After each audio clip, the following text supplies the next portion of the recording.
They came with white flags of peace. The soldiers came with orders. By noon, the snow was red. If peace can end in gunfire, what does that say about promises made on this land? Share your thoughts below. Was it fear, ignorance, or something deeper that caused this tragedy? The morning broke cold and gray across the rolling plains of South Dakota. Snow had crusted over the tents along the creek Wounded Knee Creek, where families of the Miniconjou and Hunkpapa Lakota had camped, hoping the white flags tied to their lodge poles meant something. Smoke curled weakly from the fires clinging low to the frozen ground as the wind hissed through buffalo hide covers. A soldier's bugle trembled in the distance. Then silence again. Only the sound of horses shifting, tack creaking, the faint murmur of children waking under blankets stiff with frost. To an observer standing at the edge of that camp, everything might have seemed suspended between peace and fear. They had marched here under escort from Pine Ridge, led by Chief Spotted Elk, known to the soldiers as Bigfoot, ill and weak with pneumonia. His people carried what little they could. They had come not to fight, but to surrender, to survive the winter, to find refuge. Yet surrounding them now were rows of blue coats, the 7th Cavalry ringing the encampment with rifles ready. A Lakota elder later remembered through the oral tradition, "We thought the flag meant safety." But the snow that morning carried another color. The frozen creek reflected nothing of the sky. Every breath hung visible, every movement sharp. From the soldiers' lines came the faint metallic sound of bolts being checked, belts tightened, orders muttered low. The interpreter, a mixed-blood scout named Philip Wells, stood shivering beside the commanding officer. He could feel the tension thicken as officers rode forward, telling the Lakota to give up their remaining weapons. But the Lakota had already surrendered most old rifles, hunting bows, family relics handed down for generations.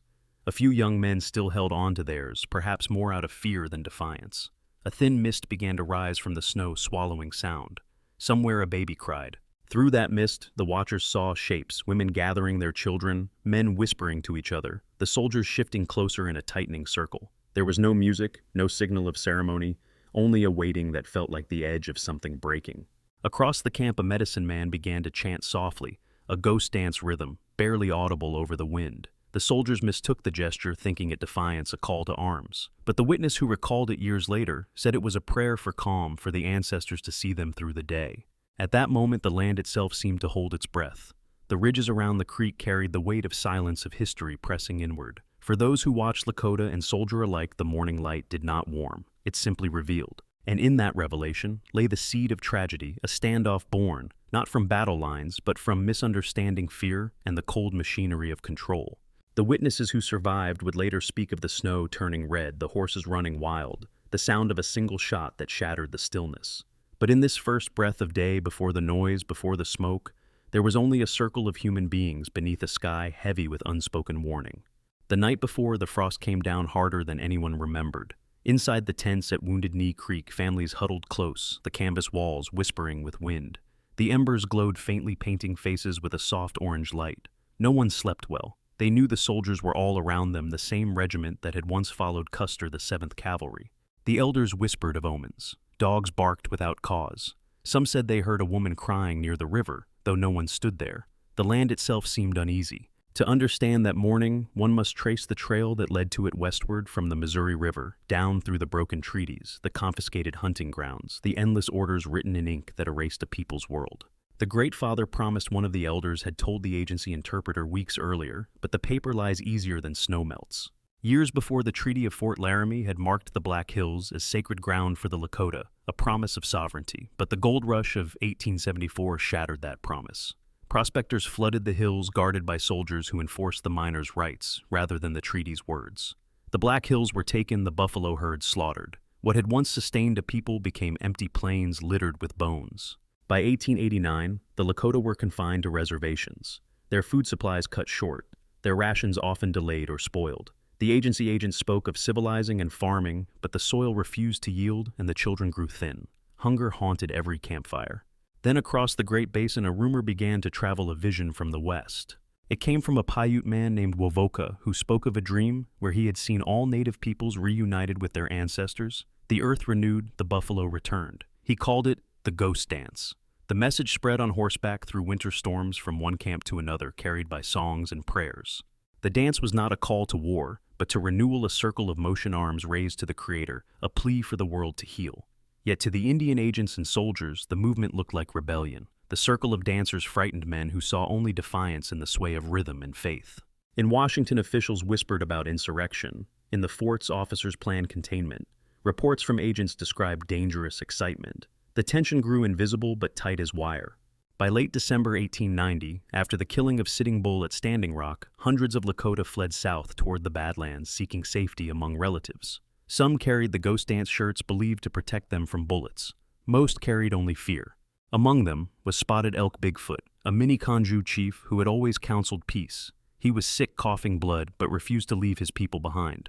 When the Army's 7th Cavalry caught up to his band near Porcupine Creek, he raised a white flag. They were told to go to Wounded Knee to await transfer to another reservation. The soldiers escorted them there, around 350 men, women, and children. The officer in charge, Major Samuel Whitside, tried to keep the peace, giving orders to distribute rations and set camp. But soon, Colonel James Forsyth arrived to assume command. He brought more men, more artillery, and an unease that could be felt in every breath of wind. The witnesses remembered the way the soldiers' horses steamed in the cold, how the Hotchkiss guns were rolled up to the ridges overlooking the encampment, metal eyes watching from above. The Lakota built fires and sang quiet songs through the night. A woman named Iron Hale, who survived later, told her grandchildren, through the oral tradition, "We thought they came to protect us, but their faces looked already sorry." The omniscient record shows that Forsyth received orders to disarm the Lakota at dawn, to confiscate any weapons, and escort them back to Pine Ridge. He believed resistance was likely. The soldiers slept with rifles near their tents. The Lakota mothers tied white cloths to sticks and prayed their children would see the sun again. In the gray morning frost traced every rope, every rifle barrel, every feather. Some soldiers joked quietly, pretending courage. Others looked away from the camp, ashamed of the fear that had no clear shape. The interpreter Wells, uneasy, later said the men were nervous, that even the horses shivered without reason. When the first light touched the snow, the landscape revealed itself: gentle hills, the curve of the creek, the shapes of teepees rising like shadows from another world. It was beautiful, even in the cold. And yet under that beauty was a feeling that something sacred had been misread. Those who stood watch saw how easily words had failed. The government spoke of peace, the army of order, the Lakota of survival. But their languages did not meet. Their meanings slipped like breath in winter air. The ghost dance meant as prayer was taken as threat. The songs of hope were recorded in military reports as agitation. To a silent witness standing by that morning, it would have seemed the world itself had split, one side, calling to the spirit of life, the other tightening its grip on the tools of death. The Lakota men began laying down their rifles as ordered. The soldiers moved among them, collecting weapons. Someone found a Winchester hidden under a blanket, an old hunting rifle. Voices rose confused. A young man named Black Coyote, said to be deaf, hesitated to give up his gun. The soldiers reached for it. But that was still to come. Here in this second part of the story, the world holds its breath. The creek runs silent under a sheath of ice. The tents stand motionless, and the snow keeps falling softly, covering the marks of horses, the tracks of boots, as though the land itself is trying to shield what will happen next. No one yet knows that by midday history will record the event as the last major massacre of the Indian Wars. No one yet calls it massacre. Not yet. It is still morning. It is still the time before the sound breaks. The dawn came thin and colorless. Breath steamed in every exhale. Frost clung to the canvas of the soldiers' tents and to the thin hides of the Lakota lodges. A pale halo formed around the sun, an ice ring like a warning. By the time it cleared the horizon, the soldiers were already moving in lines, one company from the north, another from the south, closing the circle around the encampment. They called it a disarmament, but those who watched knew that the word had lost its meaning. It was not peacekeeping, it was fear wearing a uniform. Spotted Elk sat wrapped in a blanket, coughing blood into the snow. His breath came shallow, his eyes glassy with fever. Still, he raised his hand to calm the people. He wanted no fight. A few of the younger men murmured that surrendering again would not bring safety, but the chief, old and exhausted, only whispered, "Stay quiet, stay together." Witnesses remembered how the soldiers moved among the teepees collecting guns, some rusted, some used for hunting rabbits. Every weapon they found, they tossed into a pile near the wagons. Still they searched. They found hatchets used for chopping wood, knives for food, even toys mistaken for blades. The soldiers laughed nervously, but no one felt ease. Near the center of camp, a group of Lakota men stood in a half circle. Among them was Black Coyote, a young man said to be deaf proud of his rifle, the one thing his father had left him. When the soldier reached for it, Black Coyote shook his head. The wind carried fragments of words, angry pleading lost in translation. A brief struggle. The rifle tilted upward, then a single shot cracked the frozen air. It was unclear who fired. Some said it went off by accident, others believed a soldier pulled the trigger, but the echo was enough. In an instant, the world erupted. Rifles blazed from every direction. The soldiers panicked, shooting into the circle of lodges. The Hotchkiss guns on the ridge opened fire, their shells tearing through canvas and flesh alike. Horses screamed, breaking loose. Men ran toward the creek, pursued by bullets that hissed like bees through snow. The sound was endless, a roar, a scream, a metallic storm. The smell of gunpowder mixed with the smoke of burning tents. Those who tried to flee found no escape. The soldiers were everywhere, firing blindly. A survivor whose testimony was later recorded by his grandchildren said, "They fired into the lodges where the women were hiding. I saw a child fall and thought the world had ended." The medicine man who had prayed the night before fell among the first, his hands still raised. Mothers threw themselves over their children, the white flags above them shredded by the wind and lead. From a distance one could see the ridge flash with light, the Hotchkiss guns swiveling the snow around the creek churning red and brown. The sound of weeping was drowned by the cannon's rhythm. Then as suddenly as it began, it changed. The soldiers advanced, bayonets fixed, moving through smoke and snow. Some stepped over bodies, others searched the brush for survivors. The firing did not stop until nothing moved. A witness from the Army's side. Private George Lloyd later wrote in a letter home, "It was all confusion and fear. I could not tell who was enemy or friend. There were women down there. There were babies." The cold wind scattered the smoke. The sunlight returned, cutting across the chaos. What had been a camp was now silence, broken only by the moans of the wounded and the cries of children trying to wake their mothers. The soldiers began collecting the dead. Orders were shouted, then hushed. They dragged bodies into piles, stripped them of weapons, sometimes of blankets. The snow melted where blood had fallen, then froze again into crusted stains. A group of Lakota women, who had hidden under a ravine, emerged after hours. They carried the wounded on travois made from lodge poles. Some crawled on hands and knees, the cold biting their skin. One of them, later identified as a woman called Wasu Mani Walks, with snow, survived long enough to speak to an interpreter. "Days later, I carried my sister's baby. She was gone, but the baby still breathed. The soldiers said they would take him to Pine Ridge. I never saw him again." By evening, the light faded. The creek froze around the bodies. The surviving soldiers set up campfires and stood guard over what remained. Some refused their rations, unable to eat. Others sat silent, staring at their hands. From the hills above, a small group of Lakota who had escaped looked down. Smoke rose from the place where their people had been. They did not weep, not yet. They simply watched, numb, waiting for the wind to change. In the omniscient record, the toll would later be written as around 150 dead. Other counts said more than 300. Historians still debate the number, but the land remembers differently. It remembers every breath that turned to mist, every cry that vanished in snow. The next morning, soldiers returned to the site with wagons to collect the frozen bodies. They found Spotted Elk among them, his face calm, his hands still outstretched as if in benediction. The Army photographer hired to document the event took pictures before the burial. Those images, harsh, gray, unfeeling, would become the only proof for generations that this moment had truly happened. The witness who helped dig the mass grave wrote years later, "We stacked them like logs. The ground was too hard. We used axes to break it." He never signed his name. Above the grave, the sky stayed clear. The wind swept over the hills and carried away the last song of the ghost dance, a melody without dancers, fading into history. But the watchers said something remained. At night, they claimed the prairie still whispered the rhythm of the drums, faint and distant, as if the earth refused to forget. The snow did not stop that night. It fell heavier, erasing footprints, muffling the sound of what had passed. The wind carved drifts over the ridges, curling around the still shapes left in the open. The soldiers, exhausted and hollow-eyed, moved through the field with lanterns. The light trembled in their hands, glinting on metal and ice. They worked under orders. The bodies had to be counted, identified, where possible buried before the storm deepened. But the ground was frozen solid. Each shovelful of earth rang like iron. By morning, they gave up trying to dig and began to stack the dead inside a ravine north of the creek. The witness accounts diverge, but all share the same stillness. The silence of Wounded Knee was not peace. It was absence. An Army surgeon, Dr. J. H. Eastman, recorded later that he performed dressing of the wounded until hands froze to bandages. His notes mentioned women with bullet wounds to the back, children burned in tents, elders found clutching one another. He did not use the word massacre. No official report did, only engagement, skirmish, or incident.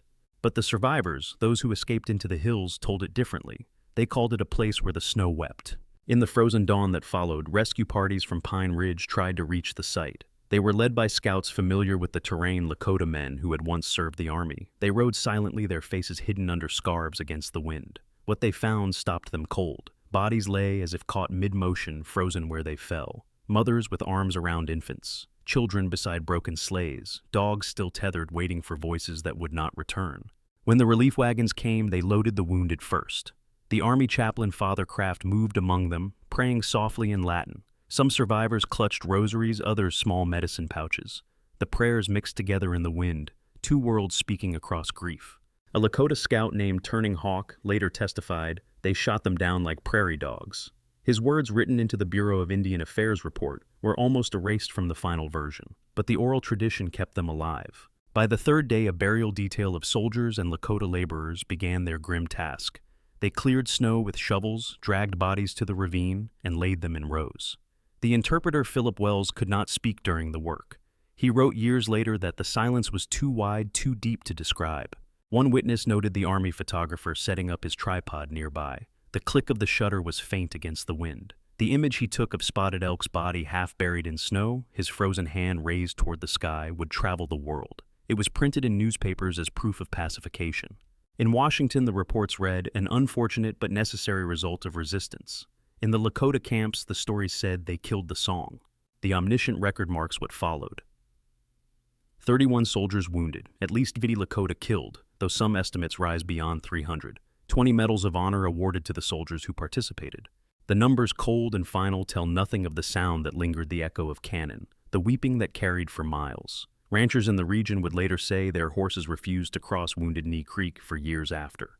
Winter tightened its grip. The survivors who reached Pine Ridge were housed in makeshift tents, many suffering frostbite. The agency hospital overflowed. Supplies ran short. Reverend Charles Cook recorded in his diary that the people sit in silence, neither talking nor weeping. Among the Lakota elders, the meaning of the ghost dance began to change. It was no longer only a prayer for renewal, it became a song for the dead. The rhythm slowed, the words softened into mourning. One old woman, remembered as Red Day Woman, was said to have walked out to the hills each night to sing to those buried at Wounded Knee. Her descendants still tell of her voice echoing through the valley long after she was gone. In the broader world, few took notice. Newspapers east of the Mississippi called it the Battle at Wounded Knee, framing it as a triumph of civilization. Politicians praised the army for restoring order. The truth was edited out by distance. But among those who had seen the memory burned differently. A soldier who later left the army wrote anonymously to a friend, "If this is order, then I have seen hell." The following spring, snowmelt revealed bits of fabric beads and shell ornaments carried downstream. Children playing near the creek found them shining in the current. Their mothers told them to put the pieces back into the water, to let the spirits travel home. Decades later, in 1938, an old man returned to the site with his grandson. The land was quiet, the hills covered with prairie grass. He knelt beside the monument that had since been erected, a simple stone, bearing the names of a few known dead, and the word massacre. He touched the letters with weathered fingers and whispered in Lakota, "We remember you." For a moment, the wind shifted, carrying the scent of sage from the fields. The old man's eyes filled not with anger, but with something heavier, endurance. The witness who walked with him that day said the land seemed to breathe again, as if exhaling after years of silence. The prairie no longer hid its story, it whispered it. The silence at Wounded Knee became a teacher. It taught those who listened that peace built on forgetting is no peace at all. And somewhere in that stillness, the rhythm of the ghost dance returned, not as rebellion, but as remembrance. The circle unbroken, the steps quiet, the song steady. When the smoke cleared and the snow melted, the questions began quietly at first, then louder, spreading beyond the plains.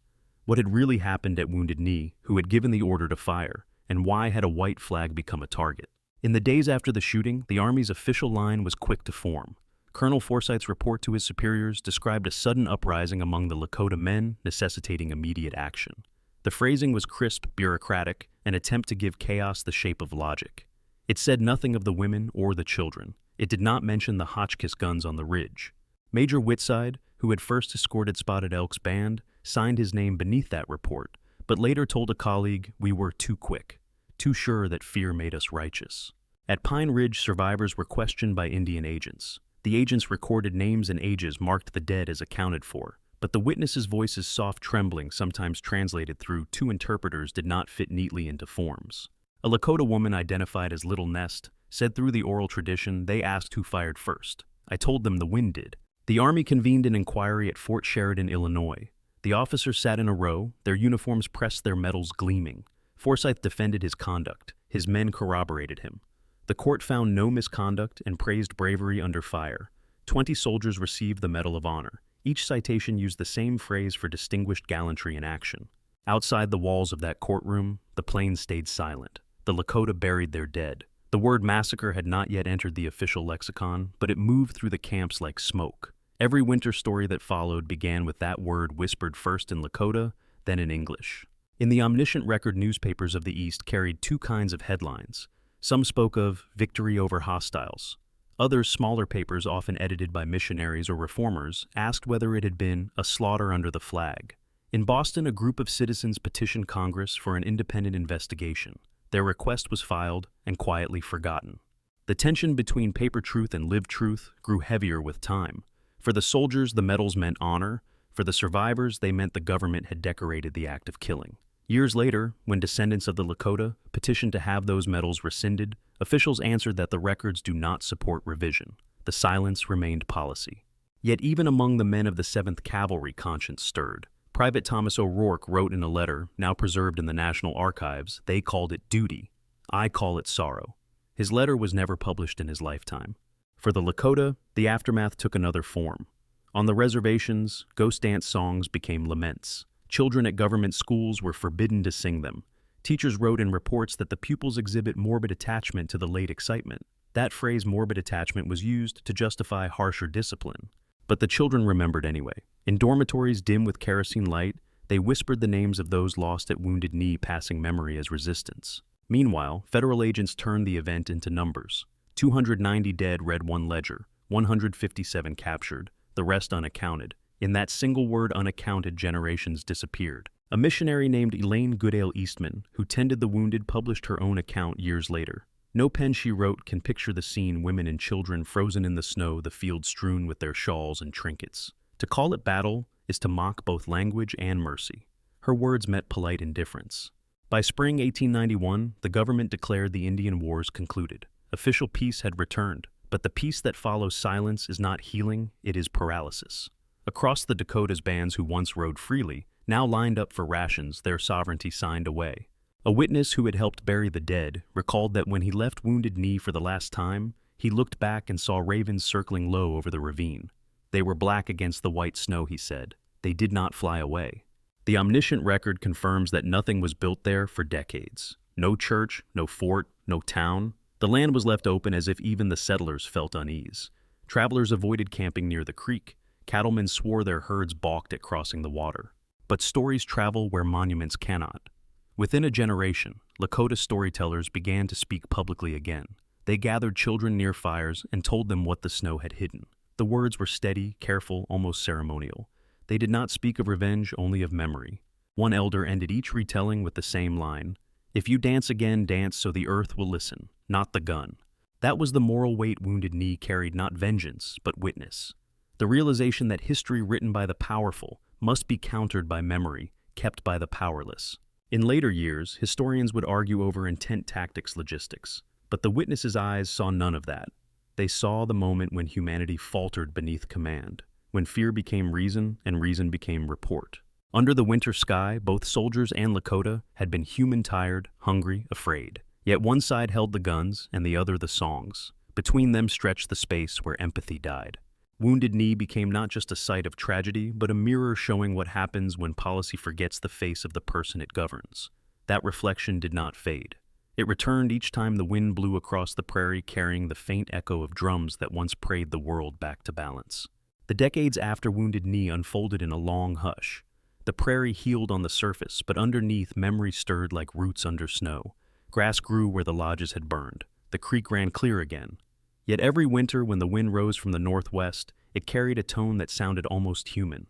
People in Pine Ridge said the land still breathed sorrow. Children born in the years that followed learned of the massacre through whispers. Their elders did not use that word. They called it that morning, or the day of the guns. Each phrase was a boundary, a way to speak without reopening the wound.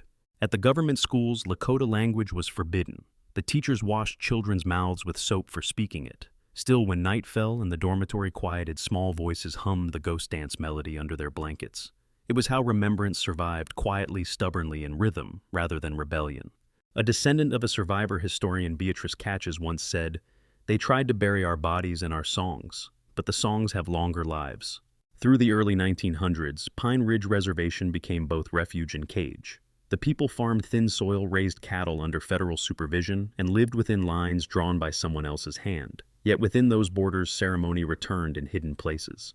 The sun dance, once outlawed, continued in secluded valleys. The ghost dance was no longer about protection from bullets, it became prayer for continuity. Visitors who came through Pine Ridge in those years described a quiet endurance. Photographs from the 1920s show faces weathered but unbroken women, weaving men teaching the young to ride elders seated in a circle telling the story again. The retelling was never for revenge. It was a covenant of memory. The U.S. government eventually marked Wounded Knee with a simple stone in 1903, its inscription sparse and incomplete. To the Lakota, it was less monument than reminder of absence. They brought offerings instead, sage bundles, eagle feathers, small bits of beadwork left at the edge of the ravine. The wind scattered them, and new ones appeared the next year. That was how the memorial lived through return not stone. When the Great Depression struck, hunger returned, yet the people endured again. They served in wars, not their own, their sons fighting in Europe and the Pacific wearing the same uniform that had once turned its guns on them. One of them wrote from Italy in 1904, "I fight for a flag that forgot us, but my grandfather said we stand, so the earth remembers we are still here." By mid-century, scholars and journalists began to revisit the event. Books appeared, testimonies were collected. The word massacre entered official histories at last. But for the Lakota, truth had never needed translation, it had lived in story all along. In 1973, nearly 83 years after the shooting, Wounded Knee rose again into the public eye.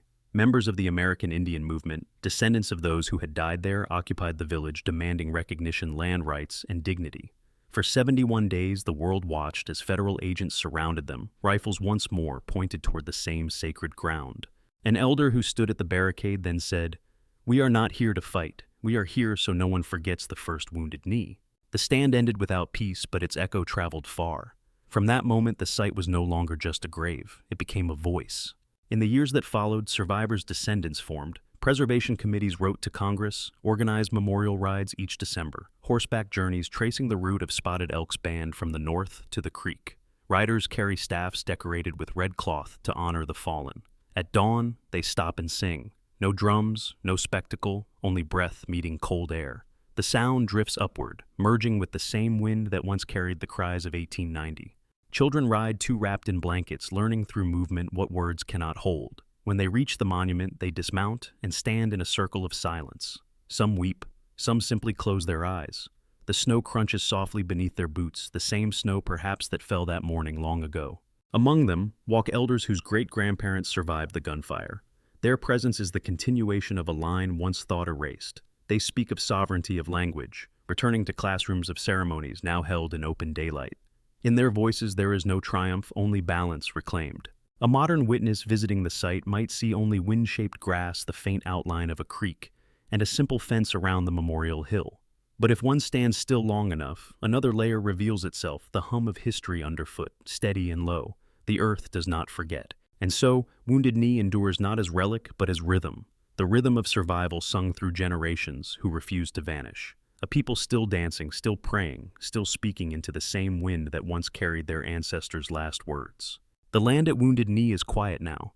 Grass sways where the lodges once stood, and the creek runs thin and silver under the sky. From a distance it looks like any other stretch of prairie. Only when you step closer do the shapes change the contours of memory, rising beneath your feet. Each December, when the riders come from the north, the wind shifts. Hooves drum softly on the frozen earth. The smell of sage fills the air. Some of the riders are elders, others are teenagers seeing the site for the first time. They arrive as the sun dips low, its light slanting gold across the snow. No one speaks for a while. They tie red ribbons to the fence light, a small fire, and sing. The song is not the old ghost dance rhythm, yet it carries its echo, the steady heartbeat of a people who remember. Their breath rises in clouds that drift toward the hills, joining the same air that once carried the sound of gunfire. A witness watching from afar would see not grief, but continuity. The circle remains unbroken. The people have changed languages, borders, even livelihoods, but the circle endures. Children laugh nearby, a horse snorts impatient, life insists on itself. One descendant of Spotted Elk, a woman named Rachel Spotted Tail, said during a remembrance gathering, "Every winter we return not to mourn, but to remind the earth we are still here." That is what Wounded Knee has become, a convergence of memory and survival. The massacre ended in a single morning, but its consequences ripple through every generation. The loss became lineage. The silence became story. Out of that story grew activism, scholarship, and art. Lakota poets writing in their own language, filmmakers reclaiming the narrative, educators teaching children to pronounce the names right. Minni Kongju Hunkpapa Oglala. Each syllable, a small restoration of dignity. The omniscient record notes that even today the medals awarded for the massacre remain officially recognized. Petitions continue to circulate calling for their revocation. Some are still unanswered, yet the Lakota do not wait for bureaucracy to define justice. They practice it in remembrance, in teaching, in speaking and surviving. Modern historians visit the site with notebooks and cameras. They measure, document, compare, but the elders say the true archive lies in the wind. If one listens at dawn before the first car passes on the road to Kyle, one can hear faint drumming, the heart of the story still beating beneath frost and grass. The younger generation calls it the place where the snow remembers. Each year they film the memorial rides, post the footage online, teach their classmates about the treaties, the betrayal, and the resilience that followed. Their voices blend tradition with technology, digital smoke signals carrying the truth beyond the plains. A historian visiting from abroad once asked an elder why the people kept returning every year. The elder smiled and replied, "Because the wind keeps coming back too." That simple truth folds time together, the 1890s and the present, the cries of the fallen and the laughter of children riding horses across the same ridge. The land witnesses both. It does not choose between sorrow and joy. It holds them equally. For the Lakota, remembrance is not about reopening wounds. It is about acknowledging that healing without truth is only forgetting. So they speak the names: Spotted Elk, Yellowbird, Iron Hail, Red Day Woman, and in speaking they keep them alive. Each December morning, frost forms on the memorial fence. When the first light strikes, it glitters tiny mirrors, reflecting sky, earth, and the faces of those who stand in silence. The light falls on the carved word massacre, but within the people's hearts it reads resistance. Through the 20th century and into the 21st, Wounded Knee became symbol and scar lesson and warning. Its name appears in classrooms, songs, films. Yet, for the descendants, it is not legend, it is lineage. The ground they stand on is family ground. Beneath it lie not ghosts, but ancestors still teaching. In one oral history recorded by Pine Ridge school children, an elder ended her story with a whisper. When the snow melts, the water carries our tears back to the Missouri. That river remembers all nations. Her words carry both grief and grace, recognition that loss does not end identity. It deepens it. From that understanding grew movements of reclamation, language, revitalization, land, back campaigns, cultural renewal. The Lakota Nation today stands at the center of a growing circle of indigenous activism across North America, drawing strength from the same principle that sustained their ancestors at Wounded Knee community as survival, memory, as power. To a modern witness standing on the ridge, the landscape tells a layered story. At first glance, silence, then the soft pulse of the earth underfoot, the prairie wind tracing invisible patterns through grass, the knowledge that every gust, every bird cry carries a century of breath, once taken away and now returned. And when night falls, stars emerge, cold, clear, countless. The same stars that hung above the camp that morning in 1890. The same stars that looked down as rifles cracked and prayers rose. They shine now not as judgment, but as witnesses, distant, patient, eternal. The story of Wounded Knee does not end with the last shot. It lives in every step of those who walk the frozen road, to remember in every child who learns to say the names right, in every gust of wind that crosses the Dakota Plains, whispering, "We are still here." Thank you for watching. If this history matters to you, consider subscribing to support Indigenous-centered stories so that voices like theirs continue to be heard and the circle of remembrance never breaks.